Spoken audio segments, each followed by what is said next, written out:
አርሴማ ጸሎታው በረከታ ያሉ ምስለ ኩልነ ህዝበ ክርስቲያን ለዓለም ዓለም አሜን። የብጽዕት ቅድስት አርሴማ ተአምር ነው። ጸሎቷና በረከቷ አማላጅነቷ በሁላችን በህዝበ ክርስቲያን ላይ ጸንቶ ይኑር ለዘላለሙ አሜን። ጠዋት በሆነ ጊዜ ከምስራቅ ሀገር ሁለት መነኮሳት በእጁ የመስቀል በትርን የያዘ በሚያስፈራና በሚያስደነግጥ አንበሳ መንፈስ ቅዱስ እየመራቸው ወደ አርመንያ ሀገር መጡ። ሲሄዱም እርሱ በፊታቸው ይሄዳል፣ ሲያርፉም እርሱ ከእነርሱ ጋር ያልፋል።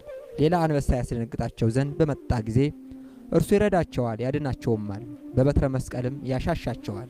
እንደዚህም እያደረገ ወደዚያ ቅድስና ወደ ቅድስት አርሴማ የመቃብር ቦታ ደረሳቸው። አስቀድሞ የተናገረውን ያን ሰው ከወዲህ ወዲያ ሲመላለስ አገኙት።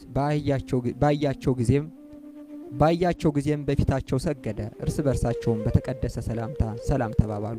እርሱም እናንተ ከወዴት ናችሁ አላቸው። እነርሱም በፍጹም ፍቃዱ ወደዚህ ቦታ እግዚአብሔር አምላካችን አደረሰን አሉት። አንተስ ስራህ ምንድነው? ሃይማኖትስ ምንድነው? እርሱም መጀመሪያ እግዚአብሔር አምላኬን አላውቅም ነበር፣ ነገር ግን ባዕዳን አማልክቶችን አመልክ ነበር። ከመልካምም ስራ ምንም አልሰራም። በችግረኞችና በጦም አዳሪዎች ላይ ርኅራኄ ቸርነት በልቤ ውስጥ አልነበረም።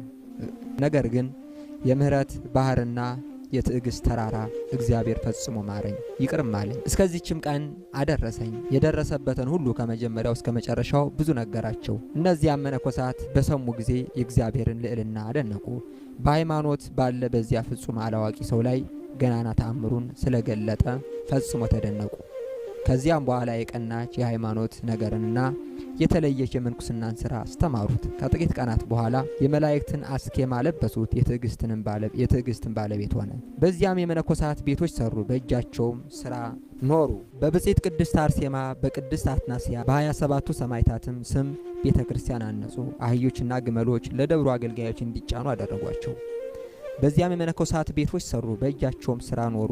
በብጽዕት ቅድስት አርሴማ በቅድስት አትናስያ በ27ቱ ሰማዕታት ስም ቤተ ክርስቲያንን አነጹ። አህዮችና ግመሎችን ለደብሩ አገልግሎት እንዲጫኑ አደረጓቸው። ለጾምና ለጸሎት ትሕትናን ለመስራት ለፍቅር ተጠመዱ።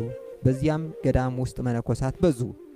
ከቅዱሳን መነኮሳት ብዛት የተነሳ መቻል እስከ ተሳናት ድረስ በዚያ ሥራ የቅድስት ንጽሕት አምላክን የወለደች የድንግል ማርያም ክብርና ገናናነት እየተናገሩ ብዙ ዘመን ኖሩ። በብጽዕት ቅድስት አርሴማ የቸርነት ብዛት እስከ ዛሬ ድረስ ታላቅ ተአምራት ተደረገ።